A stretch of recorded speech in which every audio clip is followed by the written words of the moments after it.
Welcome back to another episode of What Are We Watching? Oh, we did it the first time.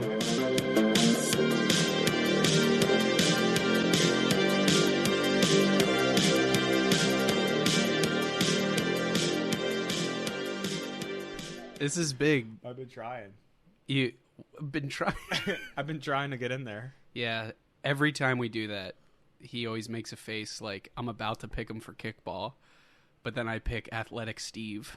Yeah, well, we never talked about us doing it together, so now we did do it. Not even one time. Yeah, we're here though. We certainly are. So, what have you? What's been up? What's going on? I've been chilling. Got a deck kind of going in. Nice. Shout out to Hexco. If you ever need any painting or deck work now, or slight house construction done in the Montgomery County, Pennsylvania area, hit them up. Hit them up. Excellent work. They do. I've seen it firsthand. Yeah, you walked So on it. We are not at your house this week. Not yet, but we will be once the deck is all done. Yeah, I'd also like to give another shout out to Charlotte Street Coffee in Pottstown, my buddy Anthony's coffee shop. We're gonna do an episode or two in there. One of our first live episodes. We're very drinking excited some for Coffee. Probably bring him in if we can. Get him to talk about the movie. Yeah. We're gonna get some rando all fired up and get him on the mic. I think. Yeah, we'll see how that goes. Yeah. But that's coming up. So I don't know which episodes yet, but we'll be doing some live boys. It's exciting. That's exciting stuff. We got what episode is this? This is our 14th regular one. I think we decided. 14th. Wow. I don't know why I said we decided. It's just counting. Yeah, it's just counting. It's just like a number that you increment. It's a counter. You just plus one it. Yep. You know what I mean? I certainly do. Anyway, have you been watching anything? So I am happy to report. I know I just asked you a question, and I'm just gonna just completely ignore you. I know you love that. Take it away, Nick. Take it away. Yeah, I do like being talked over and ignored. It's my favorite. Yeah, it's. No, continue. You go. I watched. Oh man, I'm gonna whiff this one. I don't remember what the name was. How? Oh, it's 1917. Oh, okay. The World War I movie. Not to be confused with Fury or 1940. Not to be confused with We Bought a Zoo or The Odd Life of Timothy Green. Where those movies famously have little to no battles. A different kind of battle, but a battle nonetheless. All right, you start talking. No, go ahead. I don't remember. That was good. 1917. You have a good time with it? I don't know if you're supposed to say you had a good time with war movies. But you enjoyed the movie. I enjoyed the movie. It was very good. That's the one I get that and Fury confused all the time. Not because they're anything alike, but just because they came out around the same time, and I probably watched them around the same time. That's the one where the shots you're pretty much following someone POV for most of it, like point of view, right? Yeah, 1917. It was like they basically did they only did like a couple breaks in shooting. There's almost like no cuts, there's a right? continuous shot for like 30-40 minutes, which is like wild. Yeah, because there's like a whole scene where like there's people running, like it's World War I, so they're like running across the battlefield. Like I know if I was one of those extras, I would just fumble and land on my face and make a wild noise and just be like, "Oh no!" And then, like all the mics would cut. I thought we weren't cutting. This idiot. I'd call a union break, even though I'm just an extra. This idiot fumbled and shit his pants. Could you imagine? People are just like, "Oh no!" Oh, everyone that's already dead is like rolling out of the way. Like, "Oh no, not the stink bomb!" Like, I'm not a monster. Just rolling around. Oh, so yeah, that was good. We love war. All right, next week we're covering. No, what did you watch? Anything good? So I did go see Old Boy in theaters, which I've seen before. Nice. Saw that this week. It was nice family movie. Oh yeah, it was the 20th anniversary. Did you get that? It was back in. What did you say? Did you get that? Family reunion. No, I said it was a nice family movie. Family movie. Yeah, I mean. Yes, it is family it's family oriented, but if you haven't seen Old Boy, not in the way you want to. I'm just going to say a general disclaimer. Most people that listen to this podcast probably haven't seen it, and not even like a cool brag, like, "Oh, you haven't seen this obscure movie." I'm just saying you probably haven't seen it. There's no reason you would have come across it. Like you have to try to see it. Yeah, it was a Korean movie, 20 years old at this point. Chan-wook Park has actually a trilogy of like like revenge movies, and this is the second one in that trilogy. And I haven't seen the third, but the first two are awesome. But yeah, it's just an awesome movie, and it was cool to see it in theaters because I've only ever seen it like on my TV. Yeah, because it was the 20th anniversary, right? Yeah, that's pretty cool. They've been doing that. It was like a smaller movie that I think it got picked up in actually 2005. It probably did have a smaller release in 2005. Yeah, but 2003 is when it actually came out. Yeah, it's pretty. The content is wild. I really don't even want to get into the plot. I don't think there's a lot of cool violence and just craziness, but yeah, there's some parts that you just don't want to talk about. Just look up like Wikipedia. He does eat an entire live octopus at one point and passes out, which is crazy. That part, we'll just talk about that. That's cool. But there's actually a remake of this American. Most times I feel like it's not great, but Spike Lee actually did a remake, and we got Sable. We got Sable acting out. Yeah. Sable. Guard dog Sable. Sable, your mother talked to you before we started recording. We'll just leave this in. The people want to hear from the dogs. They like dogs. Keith's dogs, last time, if you remember, dogs wouldn't shut they acted the fuck up the whole time. They're like, oh, you don't want me to jingle and jangle and come to your feet and make harp noises? Or chew on a bone next to you? Nah, we'll do that. Well, as we've previously said, this is all one take, so this is all live in its own way. It's like 1917, but it's not war and it's not a movie. Yeah, although there will be a battle later where I don't remember. I was going to say something. I was going to fight Sable, but you're going to fight Sable, and Sable's. I don't know if that's a good idea. She'd win. She's 12 pounds of fury. But so Old Boy. Spike Lee did a remake of this with Josh Brolin as the main, and I thought it was actually a good movie. Like, it's cool. Like you can see either one. I think the original is better, but I mean they're both good movies. Anyways, that was like my theater adventure last week. And then what else did I watch? Oh, I watched Lady Snowblood. I don't know if you've seen that. It's a samurai movie. You were telling me about that. It's actually what like Kill Bill is. There's a lot of nods to it in Kill Bill. Yeah. The Bride, Uma Thurman's based on the Lady Snowblood. And it's just a sick ass. Is that like I know Tarantino loves, like he's a huge samurai fan. I mean, obviously Kill Bill is, you can make sense. But. Between samurais, kung fu, western, get you a man who does it all. He does. We just watched. Yeah. We actually. So I'll just add that. So that's a. If you like samurai stuff and you want it to be bloody, it's bloody, like splatter bloody. Yeah, that's cool. Well, it's similar to like how Tarantino did. Yeah. So if you think that's cool, because he almost does like a retro like splatter effect in Kill Bill 1 especially. But like it's just like. Yeah, he like pulls it right from that, and I think the blood is like bright red. Yeah, just like that, and like you get that in Italian. It's like theatrical. Yeah, it's like almost like play blood, almost like Japanese stuff I've seen from the 70s does it. Italian stuff does it from the 70s, like and then there's like except they use marinara. Hey, that's spaghetti sauce, eh? Hey, we call it sauce here. We call it gravy. I'm sorry, but what my culture is not. The one other thing we watched last night was sorry, man. No, it's fine. I didn't mean that. I'll be okay. Once Upon a Time in Hollywood. Oh, that's a good one. I just hadn't seen it in a while, probably a year or two. What's Brad Pitt's character's name? Clive? Cliff. Clive. Who the hell's Clive? Yeah, he's Cliff. I could watch those scenes with Cliff, Cliff is just live his life. Yeah, that dude should be locked up. But that movie is nuts. That's a good one. That is a good one.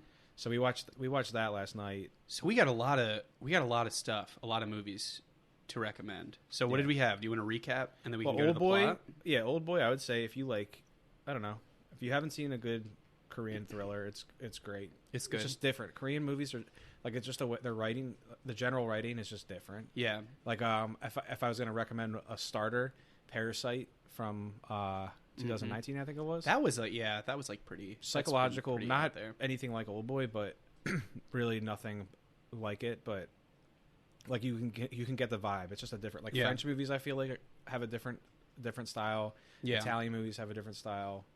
And then I think honestly, I think we were planning on doing a little series. We were talking about this today. Yeah. We were thinking we're going to do a little series on some like different types of movies. Yeah. So but I just even just like discussion like this, I think would be cool. Just to be like, oh, we're going to talk about like Italian films or whatever. Yeah.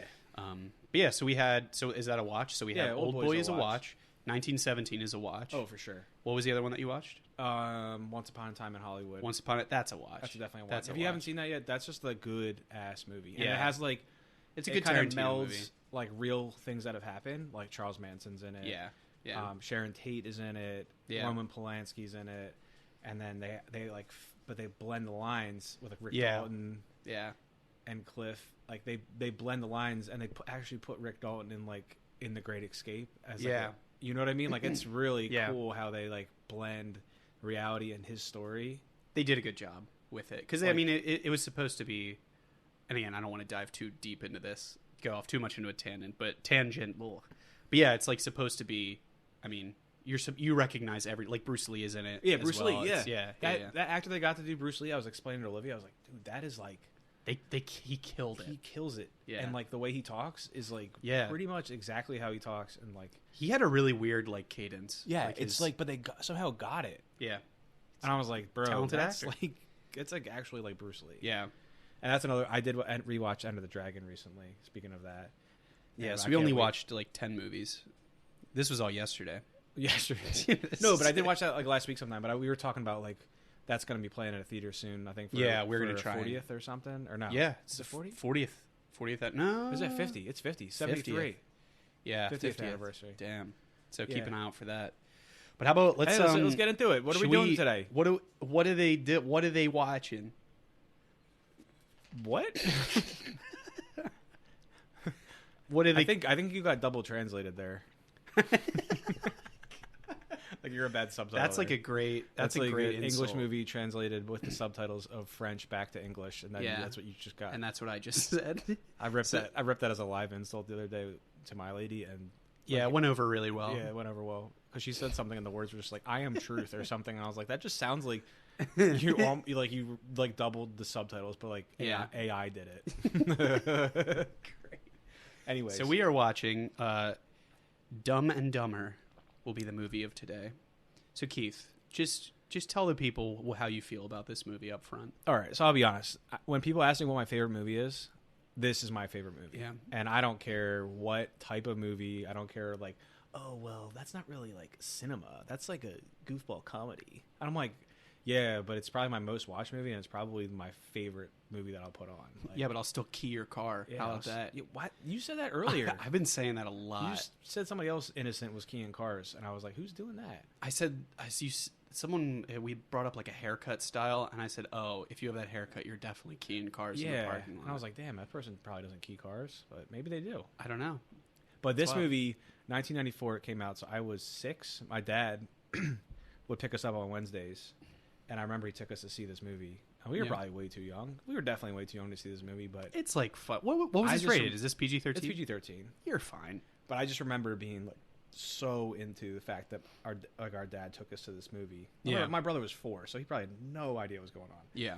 But I thought this movie was hysterical. Oh, this movie is hysterical. At the time, this and like movie's fucking instantly awesome. I remember we got home and we were just doing lines in the movie. Same thing. So this comes out in 94, so does Ace Ventura and The Mask, all Jim Carrey lead roles, all probably 3 of my favorite comedies. Yeah. Like I think I take.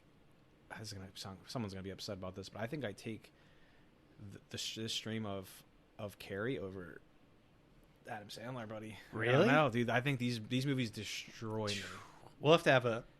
I don't know, but about why? that. I guess I don't even have to really compare the two because they're so different. They're different, but I don't know. Carrey, he's like some of his physical stuff is like a little over the top. I think that's why I like it because it's Really? it's actually unhinged. Like him and Ace Ventura. Yeah. Well, even in this movie, like as we'll get into it, like the whole restaurant scene, dude, and the is mask, wild. him in the mask. Yeah. It's Stanley Ipkiss, dude. Yeah. It's incredible. But so you said what year was this one? It's 94. 94. So the budget for this one was 17 million, and this one made, I think this might have been like one of our most. Now we did Batman. That one's. This made 247 million is what this thing made in the box office. It's 106 minutes.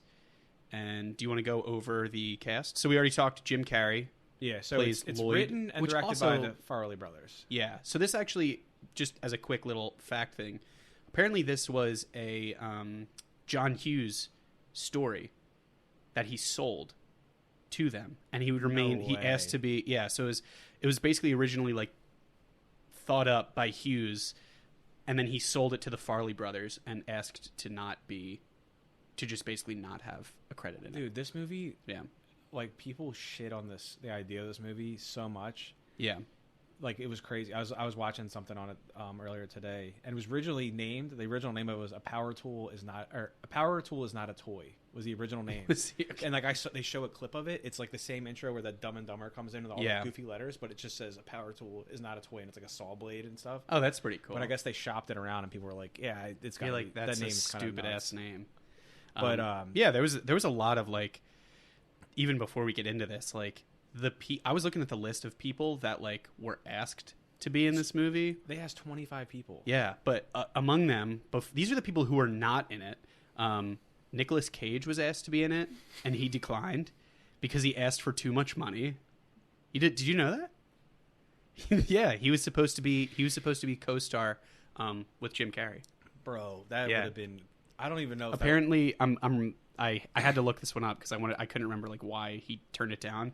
He basically asked for like a huge increase, and they were like, "Nah." Because they 94, so this is before. Yeah, Con Air.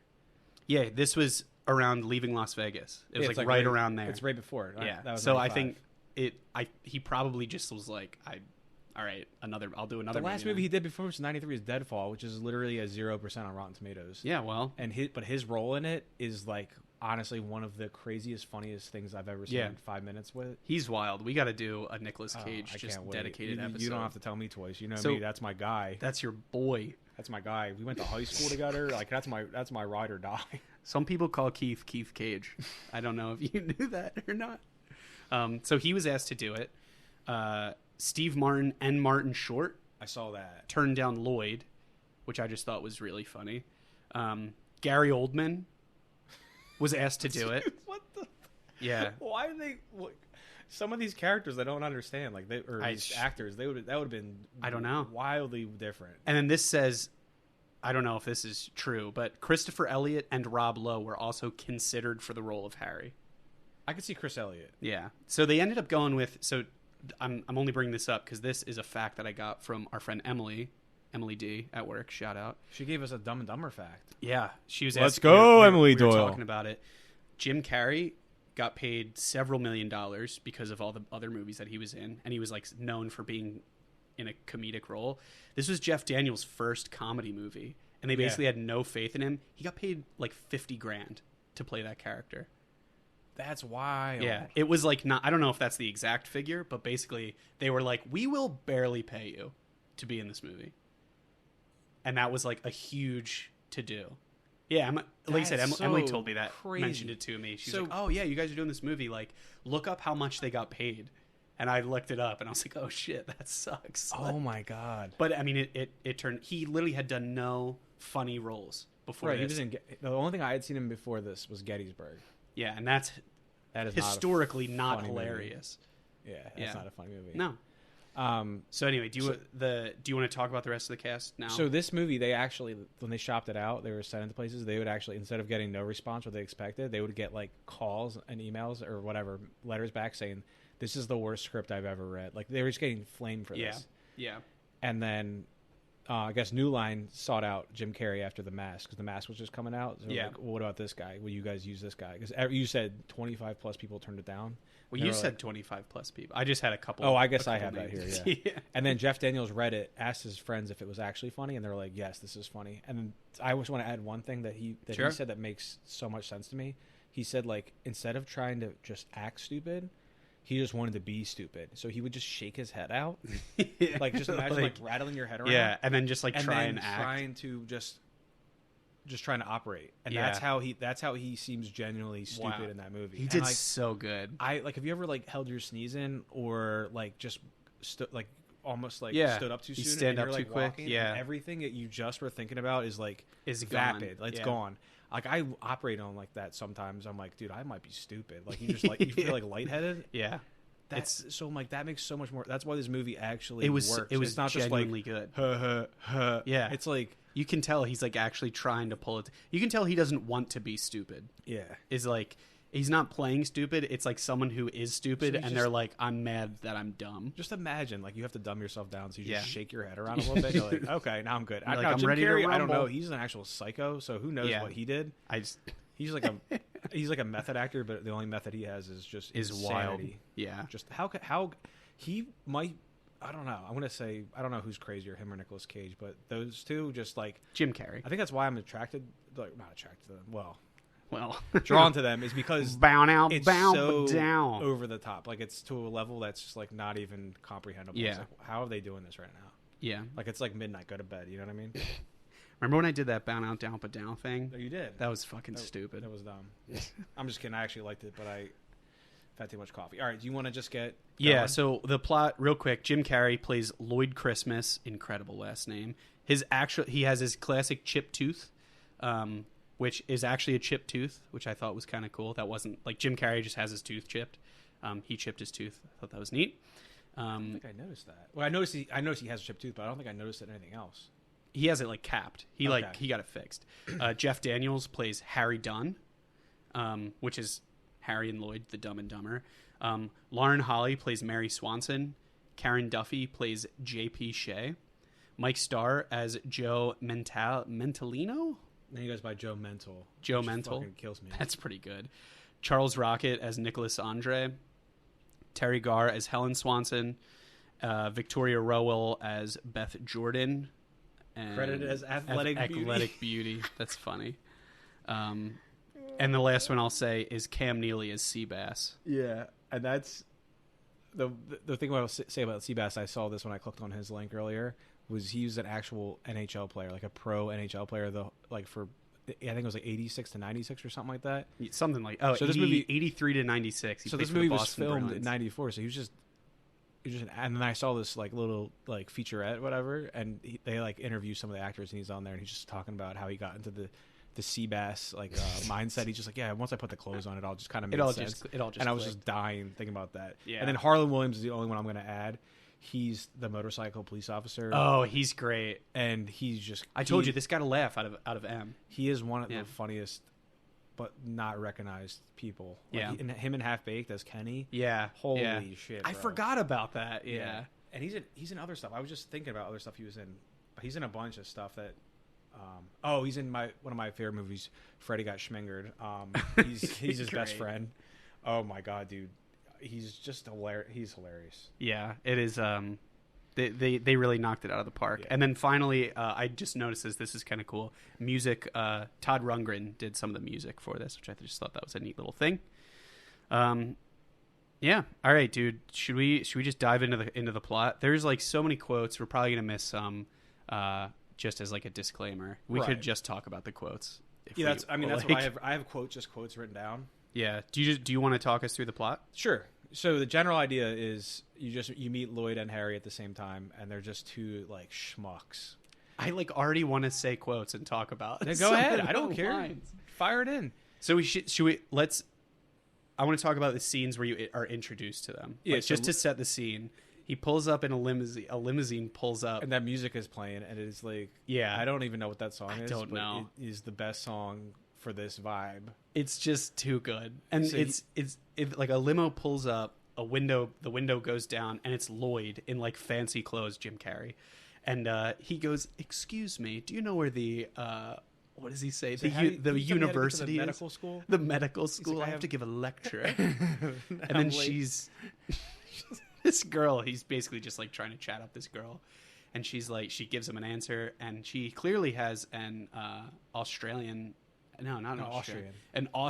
accent, and he goes, Austrian, put another shrimp on the barbie. And, that's a lovely accent you have, New Jersey. And she's Austrian. Good idea. Let's put another shrimp on the barbie. And then he climbs back up to the driver's seat. And you find out that he was the driver all along. Yeah. And like that's epic. Yeah. And then you got Harry on the other side, and he's in the Mutts Cuts van. And what's cool about this is it's Providence, Rhode Island. This takes place in Providence, Rhode Island, and that's where the director and the writer, the Farley brothers, they actually grew. That's where they're from. Oh, that's pretty cool. It's kind of like I don't know too much about it, but it's just cool that it takes place. That it is like where they're from. So he owns a dog cutting company, and it's called like Dog grooming. Yeah. Dog grooming, yeah. Not dog cutting. Cutting. But it's all furred out like a dog, like a sheepdog, like the 84 sheepdog they call it. And he's so also good. The best part is he's also in a full like the dog costume. It's like, dude, what the hell's going on? So out of the gate, you're like, these guys are killing it. Dipshits. Like, yeah. Then he good. gets lunch for the dogs. He's about to drop off to the show. Yeah. It's like, who's got the Wiener Schnitzel? And the dogs are coming up. Next, the roast beef au jus, and then foot long. Who's got the foot long? And the little like Pomeranian comes up. He's like, yeah. He's like, he sends him. I forget what his name is. Oh, I sends it back. He says, that's not. Or he's like, yeah, good try, rascal, or something like that. Yeah.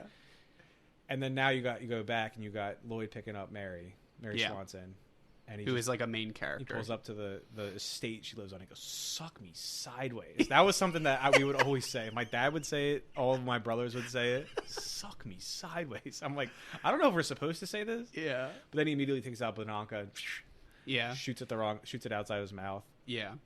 The little like that's the thing. He has this little like mouth spray that he's spraying, and he's aiming it the wrong way, so it's just shooting out of his mouth. So yeah, he picks her up and he's driving her to the airport. That's like basically sets the scene for this is going to set up like basically the main driver of the plot. So it's very clear that he like is in love with this woman. But like instantly. He doesn't even know. I don't think he even knows her name yet. Yeah, but he's driving her to the airport. He does not know her name, and he goes, "Why are you going to the airport? You flying somewhere?" She's like, "What gave it clue?" So I saw your luggage. Then I noticed your airline ticket. Put two and two together. And she's like, where you flying to? Aspen. California, beautiful. There's so many good ones. But anyways, continue. And then he like, I fucking hate how many quotes I have here. But he's like, I know, it's so many. I got worms. And she's like, excuse me? He's like, that's what we're going to call it. It's like, it's a store. We're going to call it. We're going to specialize in worm farms. Kind of like ant farms, but for worms. So you find out that Harry and Lloyd live together, and this is his new like business plan for trying to make it rich. And then so now he's driving to the airport. I think this whole opening scene is just perfect. It's so good. And he's turned around now. He's like, ooh, he like sees her. He's like, oh, somebody nervous. And obviously she's nervous, but we don't know why. Yeah. he's like, oh, you nervous to fly? He's like, there's nothing to worry about. Statistics say you're more likely to get killed on the way to the airport. And then as you see that he's turned around and there's like explosion, cars are crashing around him, and he's like getting stuck under a gas truck. That's the worst. That's the worst. Got to be careful. There's a lot of bad drivers out there. Yeah. And then it's just chaos ensuing. It's so good. So they finally get to the airport. They drop her off, and he notices she kind of like she's carrying a briefcase. She drops the briefcase in the airport, and then I think this is where you're introduced to like the protagonists of the film, which is like these. I'm assuming it's kind of like a mafia type. Yeah, they're very vague about. So Mike Starr, he's actually in Goodfellas. Yeah, as Frenchie, and he's in Miller's Crossing. He actually plays that kind of like rough him up kind of guy a lot. Yeah. And which is funny that he's in this because you're supposed to take him seriously. You're like, this movie's like not serious. Not. But yeah, so you'll find out that she's got a briefcase. They are picking up the briefcase. It's like a ransom kind of thing. Yeah. And Lloyd, he's just watching from outside, and that music's going that. Oh, the sad music as she's leaving. And he's like, goodbye, my love, and smashes into the car in front of him. Right as she drops, and then as he sees, she drops that briefcase, and he thinks she just dropped it. Yeah, like but she very clearly placed it on the ground. So they're coming up. The two henchmen are coming up to like make their score. Like, all right, there's the briefcase. Blah blah blah. Like, and then got all the cash. What does he say? He's like, "Excuse me," and I know. Oh, he says something really good. Coming through. I think he just says coming through, and he slides. Does like a hockey slide. Yeah. Picks up the briefcase and starts to run, and then that music picks up. It's like, I like it's just like the perfect music. Yeah. It's just this whole, and then so this is the driver of the whole plot really. So he ends up bringing the briefcase home. He makes it back to his house. Harry's there waiting for him, and they basically find out, oh, like we have this briefcase. We need to go get it because I'm in love with this woman. And he actually has a really deep line. He says, like, I'm tired of, do you know the line? He says, like, I'm tired of not having anybody. He's like, I'm sick and tired of having to eat by in life. I'm sick and tired of not being somebody, not being a nobody. And I'm sick and tired of not having anybody. Of having nobody. Yeah. And it's like, and that's kind of like Harry instantly is like, all right, man, we're gonna find her. Like you can. So he knows that she's going to Aspen because he dropped her off at the airport, and then they basically set off to try and find her. Right. But can we go back to the airport for one more scene? We could, sure. Because he says, move it or lose it, sister, to an actual nun, and like she just jumps out of the way. He's running up. He runs up the escalator, and then he says, "Hold that plane!" And they're like, "Sir, you can't go in there." He's like, he holds his badge up. It's okay, I'm a limo driver. And then he just runs runs off the tarmac and lands on the ground. Dude, when he splats on the ground, yeah. Oh my god, it destroys so you. That's like as a kid, that was my scene, was when he runs off the tarmac because the plane already left. Yeah, oh my he's god. just. Anyways, they're at home. They're regrouping. They both just got fired. Yeah, and they're laughing about how like we got fired again. Yeah, and he's just like they don't like when you when you leave the scene of an accident, because he got out of his car as soon as he got in an accident. Just left. And then at you find the airport out that Harry also lost his job because he gave all the dogs hot dogs and they got covered in ketchup and mustard. Yeah. And Mrs. Noodleborn didn't like it. He ends up saying, on second thought, you might want to run a comb through them. You might covered in ketchup and mustard. So then the quote when he says, when Harry tells him that he lost his job too, he's like, "Wow, you are one pathetic loser." And like that part just destroys me. So now they're setting off to try and find her. Now that they have no job, they just have this dog car, and they're trying to find this woman that Lloyd is just smitten by. So they set off, and I'm trying to think like where's their first stop, because it's basically the movie is just a series of like stops along the way. Well, they end up going to the diner first. Yeah, but the pivotal scene that we are highlighting over is when they basically pool all their money together.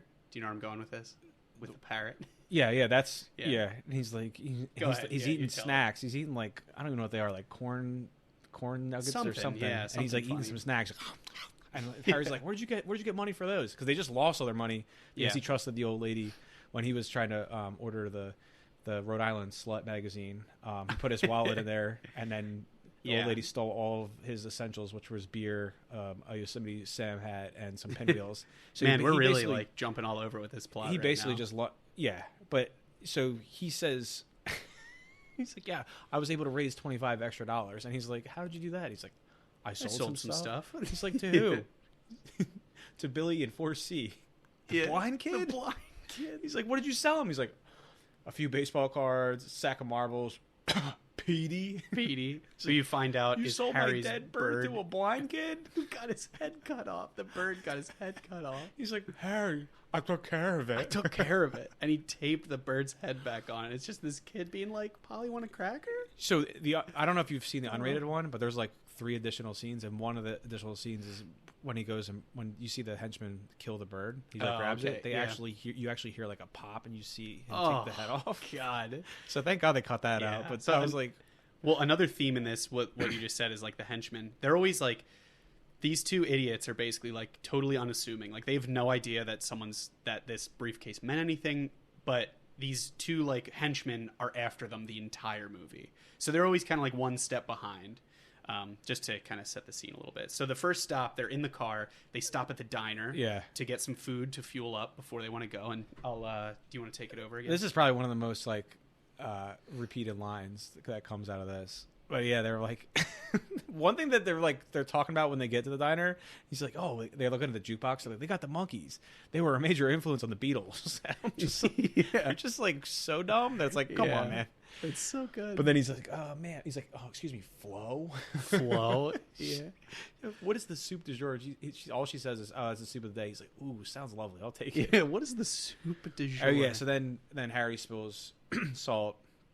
And he tells him it's bad luck. So he's like, "Throw some salt over your right shoulder." So he takes the salt shaker, throws it over. It hits Seabass here. Hey, he comes over. He says, so you were introduced to this big, basically this character that comes up. He's like a local, burly local dude. Yeah, named Seabass. Hat on that says "Wine 'em, dine 'em, 69 'em." Named Seabass, and he, he's like, he comes over, and who's the dead man hit with the salt shaker? And then you hear his buddy go, "Kick his ass, Seabass!" That's like, I feel like I hear that more than any other line in this movie.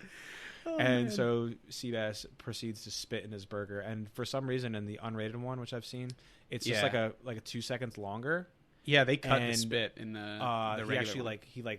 You see him spit longer. He stares at it, looks at him, and says, "You want to eat this?" And he's just like, "Oh, damn!" And also, in this same scene, when the waitress comes over, Harry says, "Oh yeah, I would like my soda's flat," and she says, "Harry, it doesn't have any bubbles." She takes the soda and blows into it and says, "She's like, is that enough bubbles for you now?" Like that's cut out of the movie, but it's so that is pretty good. Funny. I don't know why that's so bizarre. I don't know. I think it probably just felt weird. But so then they basically go over and tell Seabass that they're going to order them around. Yeah, they go over to the waitress and say that Seabass offered to pay for their meal. So they're like, she's done. Like, Seabass said that? And like, they like point over, Seabass gives them the finger up, like, yeah. And so they just steal a bunch of pretzel rods or take a bunch of pretzel rods and newspapers and stuff and say, put this on there. Put this on the tab. Out of there. Yeah. And when they're driving away, Lloyd says he saw it in a movie. And it's actually, I found out the movie they're talking about, Jeff Daniels was actually in, and Jeff Daniels actually pulls this same kind of stunt in the movie. Really? I don't think the person gets their throat slit like he says. Yeah. But that's a really funny line. The movie's called Something Wild, and Jeff Daniels is actually the guy in that movie that does the same kind of caper in a restaurant. Oh, that's pretty good. Yeah. So he basically is like, saw this in a movie once, and he's like, oh, what, did the guys get away? And he's like, nah, they got caught like a mile up and they got their throats slit. It's just so dumb. But anyway, so they pull in, so that they're en route. I think this is where they end up in a hotel now to basically try and. Where's the state trooper come in? Is that this part? Oh man, I think that's in this sequence. Yeah, so it's during the day. They basically he has to pee really bad.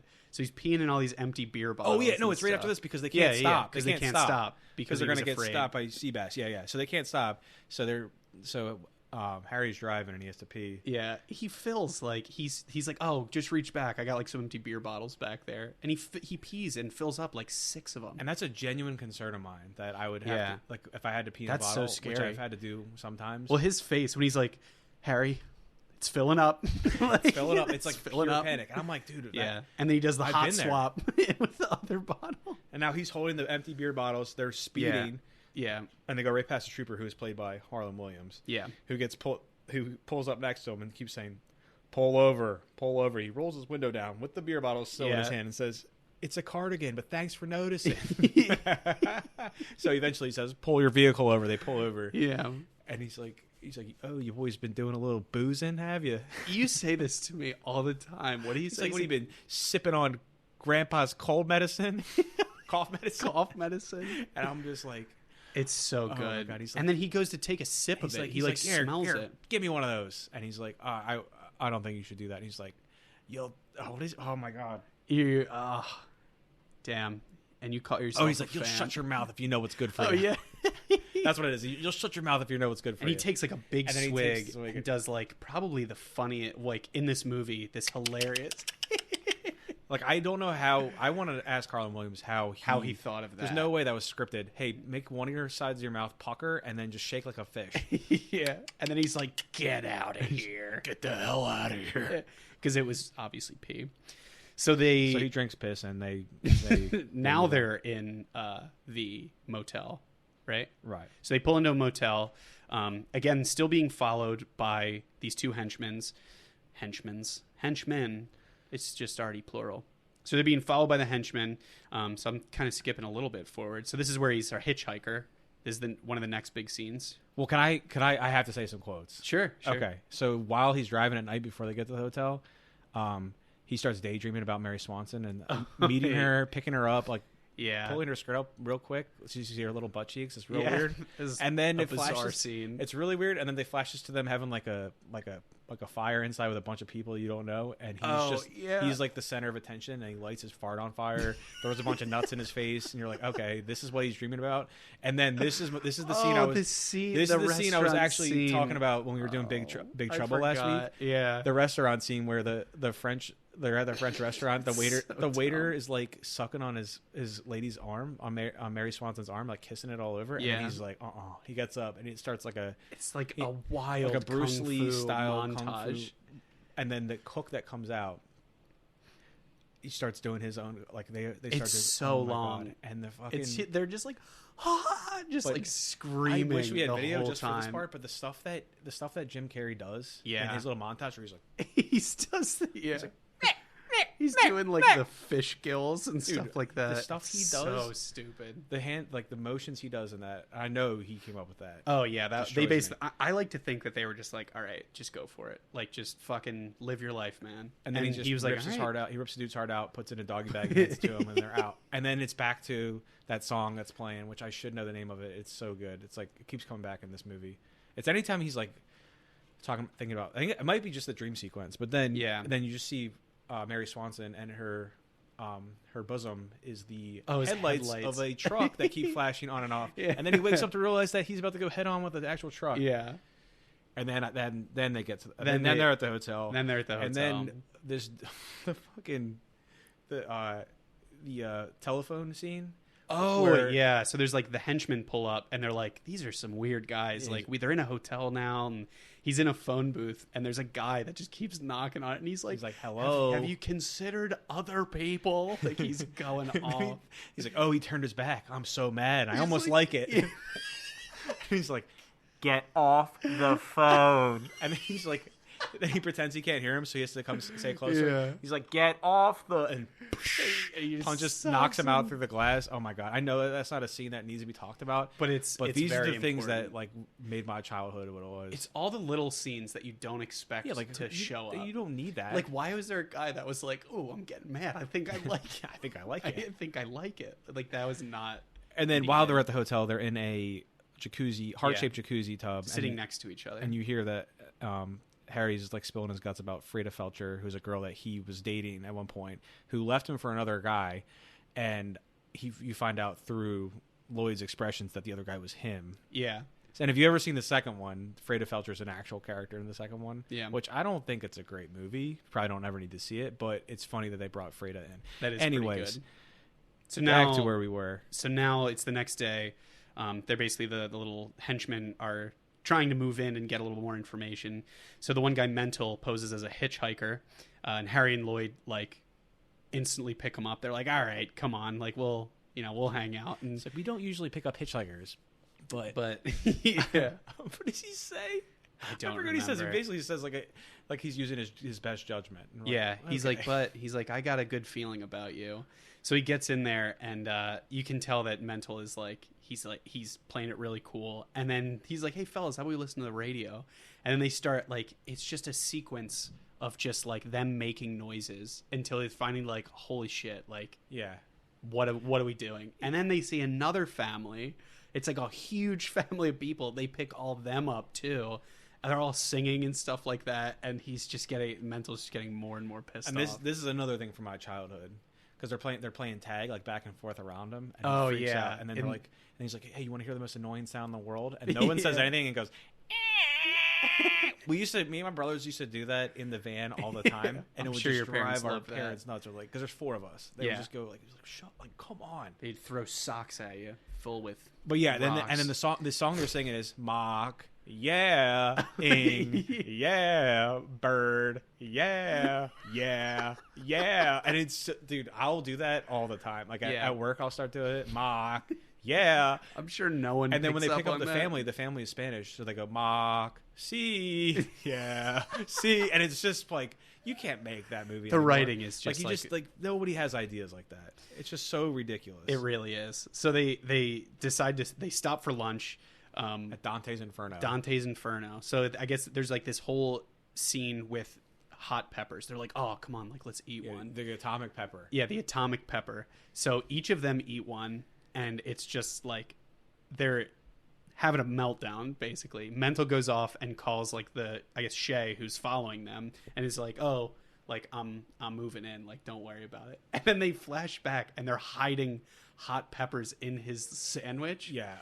So they basically says like, "Oh, like I've distracted them, like they're cooling off, like I'm gonna put a little rat poison in their food, like they won't be making so much noise." Basically, and they've also at this point they've taken ketchup and mustard and poured it in their mouths. Yeah.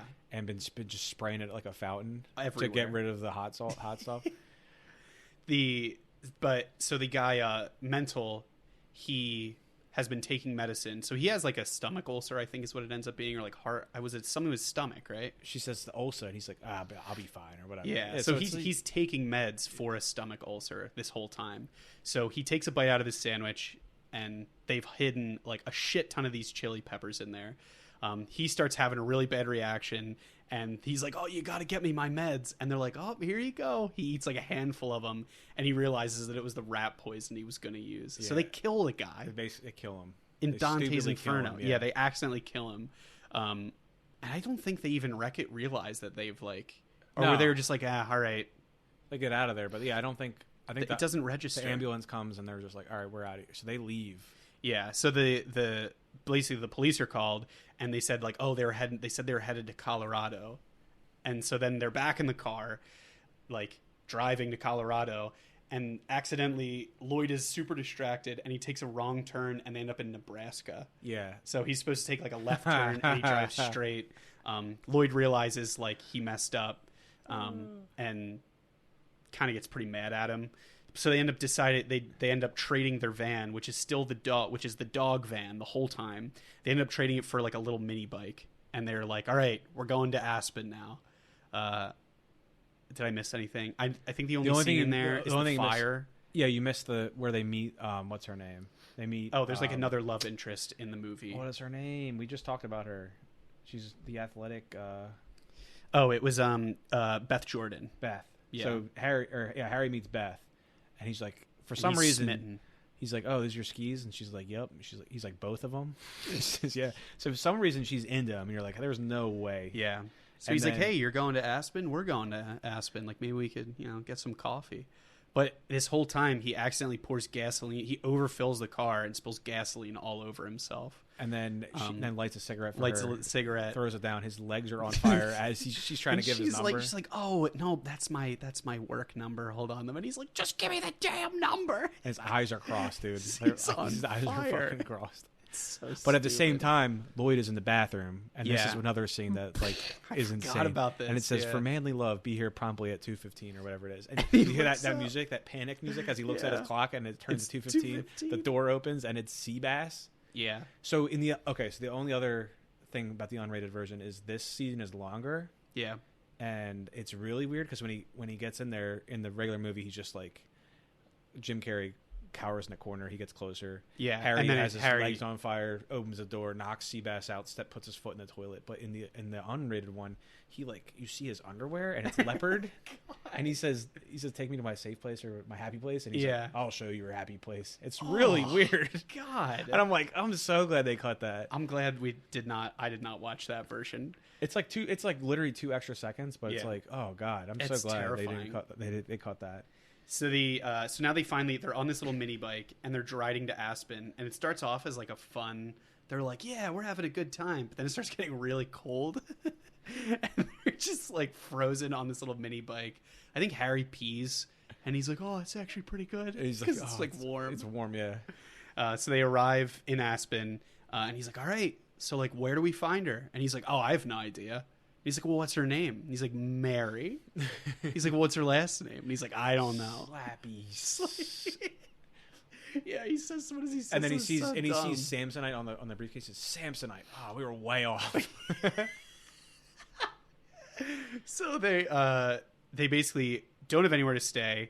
They're standing. It's like later at night, and it's super cold. And he killed me. He goes, Lloyd, I can't feel my hands. And he goes, oh, you better wear one of these extra pairs of gloves that I have. He's like, yeah, my hands have actually been kind of sweating in these. He's like, it's Colorado. It's freezing over here. He's like, you've had... the snot's first into his face. Yeah. He's like, you've had 2 pairs of gloves this whole time? He's like, yeah, it's Colorado.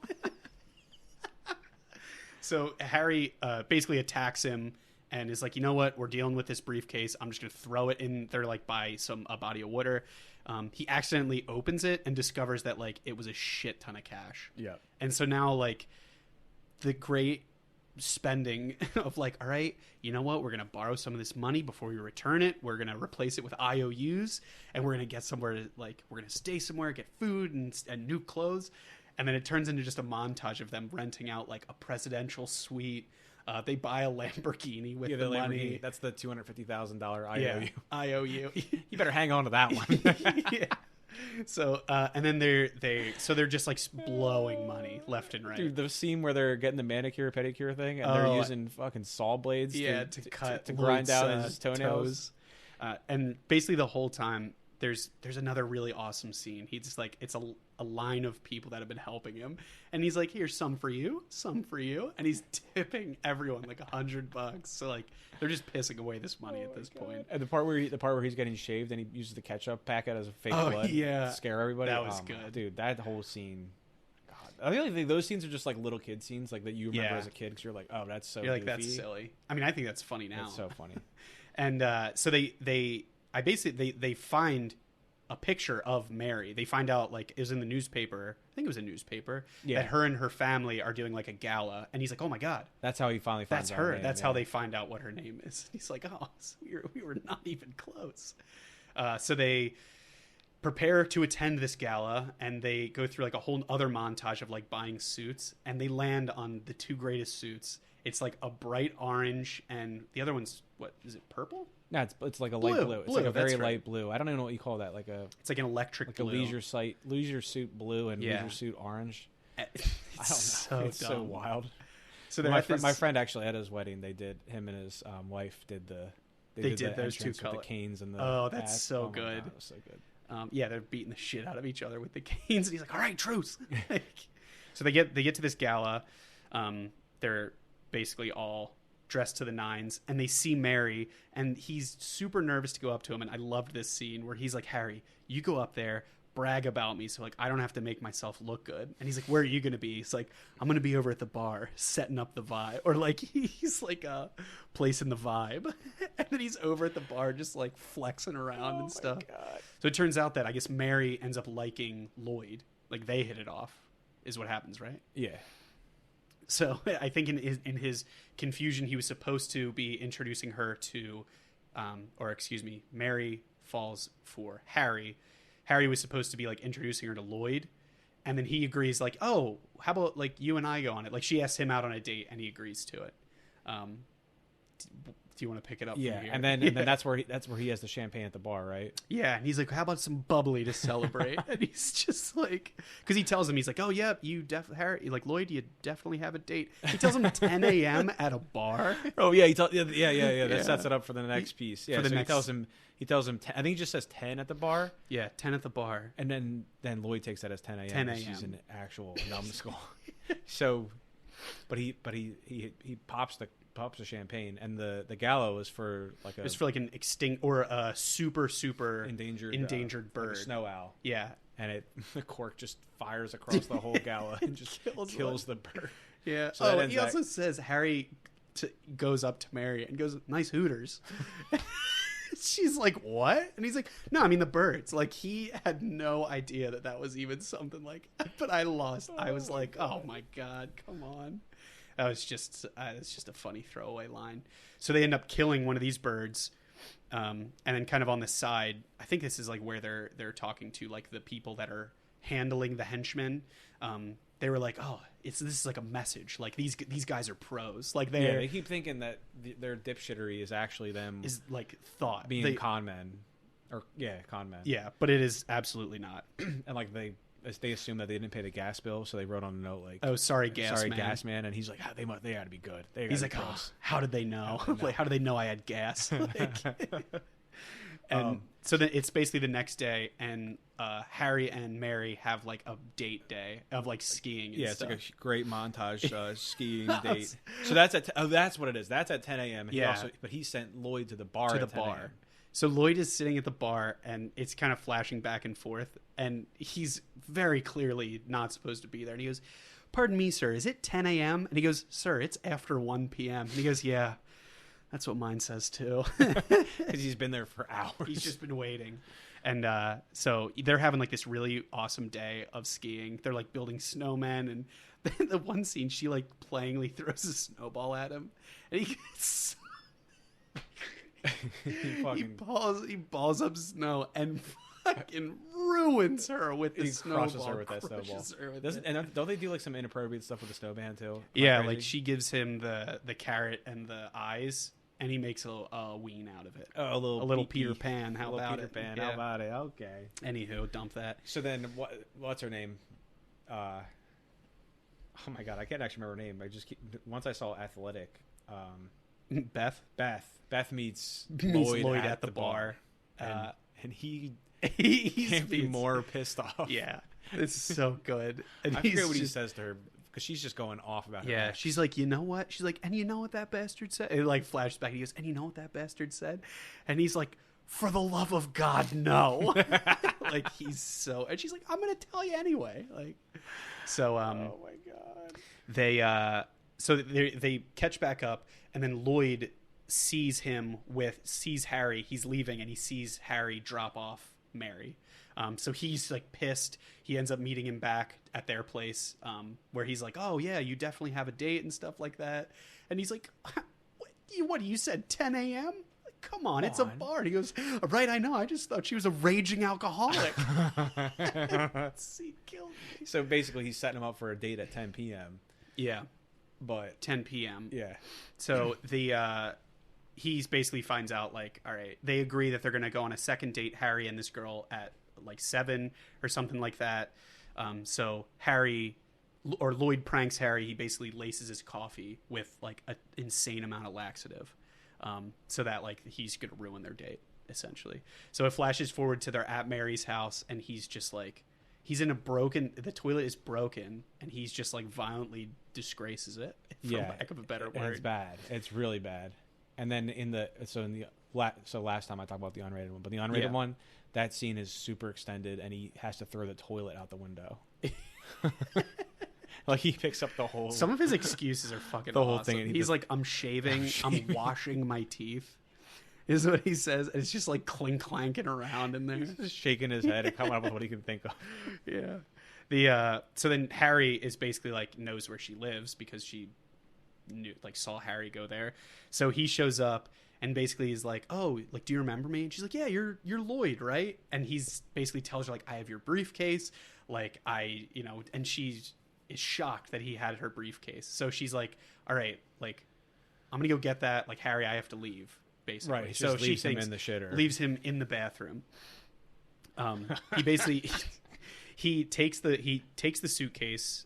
He brings her back to the hotel, takes the suitcase, and basically says like, "I'm in love with you. Like, I've been trying to find you." She says that she's married, and I think this is like where they open up the case? Yeah, they open up the briefcase, and it's just all IOUs. It's just a bunch of IOUs. But he says, at first, you think he's talking to her, but he's like rehearsing in the bathroom first. Yeah, and he says, "I want to make love to you like a schoolboy." But he says, all he says to her is, "I want to make love to a schoolboy." And she's like, "What's up? What's up?" It's so good. So now Nicholas Andre, basically who was in charge of the kidnapping that basically turned this whole plan. He arrives with Shay, and they basically find out that like they spent all their money. Like Harry and Lloyd, like the two dipshits, it's just a bunch of IOUs. So he ends up taking Lloyd and Mary hostage, and then Harry comes back to the hotel and is then taken hostage again. I think then he shoot Harry. Yeah. So if you want to pick it up from here, he shoots Harry in the chest, and he's had a bulletproof vest on. And because that's right. And he says, "What if he shot me in the head?" He's like, "That's a risk we're willing to take." That's what Beth says to him. "I'm just dying." So you find out that Beth is actually an FBI agent. Yeah. So I guess once they had killed inadvertently killed the con man, I guess she was on the I don't know. She was like on the case. She was on the case and like knew so they were going to Aspen. Them. Because she kept saying like, "Oh, I'm headed to Aspen," just like they were. So it was like kind of like if you look back at it, you're like, okay. But it ends up checking out like in a weird way. But you're saying there's a chance line is also in there. He's like, what's the chance that a guy like me ends up with a girl like you? And he goes, very little. And he goes, so you're saying there's a chance? Yeah, I think she says there's and that is like gone on to probably been one of the best lines in this she whole says movie. I'd say more like 1 out of a million. He says, so you're telling me there's a chance? So there's telling me there's a chance. But which is just an awesome so you're telling line. me there's a chance, but that's actually used in like have you ever seen the Regal but when you're at the movies now, they have like that. Yeah, that's one of the lines. In there. There's so many lines throughout this. He's like, so you're telling me there's a chance? There's a chance. There's so many scenes in this. The other one is like when he sees like this is going a little further back when Lloyd sees Harry with Mary, and he's like, "Who?" like it does like all the dry heave sequence. I see that I send that to people all the time. But dude, the first scene, the one that I love is when the first scene of the movie when he puts his head is out the window of the limo and it's just his head with his pumpkin. Oh, that's what I forgot about that line. Yeah, he's like, give me that beer, you pumpkin pie haircutted freak. Yeah. Oh my god! So but yeah, he has the pumpkin pie haircut. Like that, just like that bowl cut with the tooth chip. Yeah. Oh my god, it's so good. But anyway, so we're in the last couple minutes of the movie. So they're basically Nicholas and Shay are arrested. Mary and Bobby are reunited. Bobby was kidnapped, is what you basically find out. Lloyd is pretty bummed out because he was in love with Mary. And then basically it's the next day, and Harry and Lloyd, all their shit was confiscated because it was all like the Lamborghini, they had to take it all back. And they're right back in their normal clothes that they started in. Yeah, and they start walking home, which I thought they're was walking really down great. the highway. And then out of nowhere, the group of girls, like this bus, it's like a Suntropics bus of they see them on the side models, and they're like, "Hey, would you guys be interested in being our oil boys?" They're like, "We're looking for 2 guys that will be our lotion boys, for the tour or something like that." And they're like, "Nah, it's okay." Like, well, if you go 3 miles that way, there's a town. I'm sure you can find 2 guys. And then they're like, wow, what a lucky couple of guys those guys are. Yeah, what a dumb. Oh my But then they run after. So he does. Remember how he's running in the car earlier? He's running as fast as possible. Now he's running like a humanly incapable speed. Catches up to the bus. Says, wait, and he tells him, he's like, the town you're looking for is actually 3 miles that way. It's so dumb.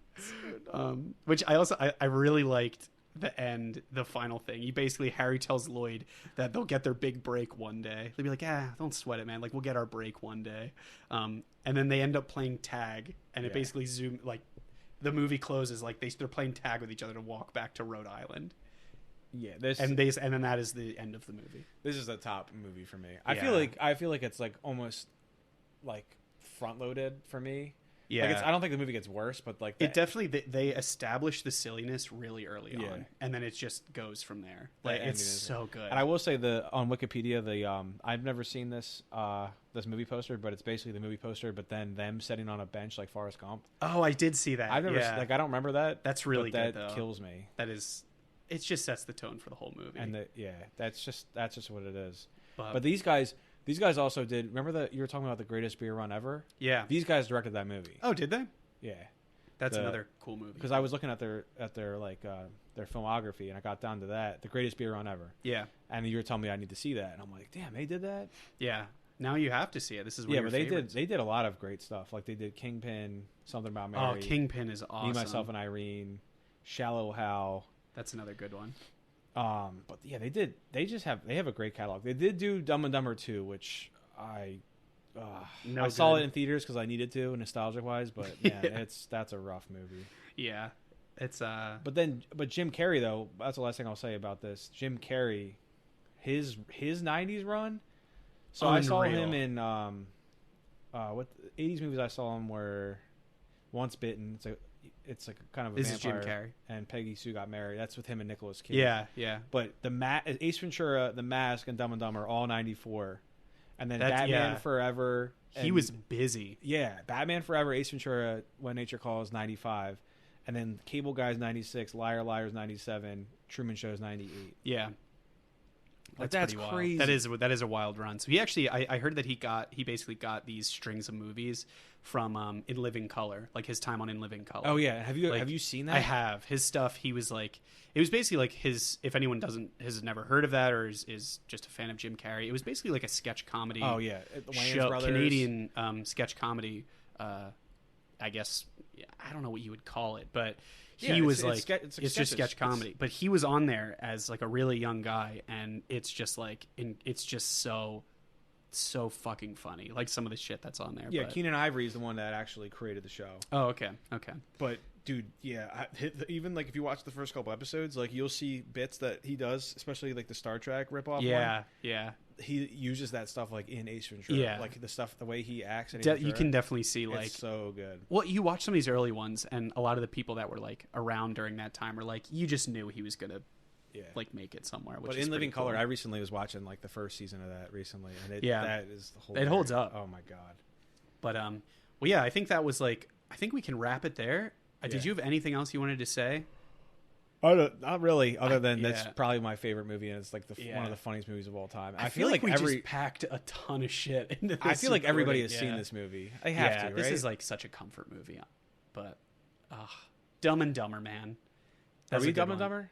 We're dumbest and dumbest. I think you're dumb and I'm dumber. Oh, but can we just say that we did talk about who has a more soothing voice today at work, and it was you and not me? That's what the people are saying. People are saying that Nick's voice is more enjoyable to listen to. So maybe I'll just modulate my voice so it sounds like Nick just does the whole thing, and then I'll dub Keith's. Yeah, it's gonna be no video, and it's just gonna be me reading his lines. Yeah, that'd be stupid as shit. Anyway, dump it. All right, well, I think we're gonna end it here. That was Dumb and Dumber. Let us know what you guys think. If you guys like that movie, we want to hear from you, please, for the love of God. And if you ever need to be dumber than you are, just shake your head around a little bit. Just shake your head around. Yep, that's the key to success. But all right, everyone, if you're liking this, give us a follow on our social media. Give us some reviews. We love to hear the feedback. And yeah, we will see you guys next time.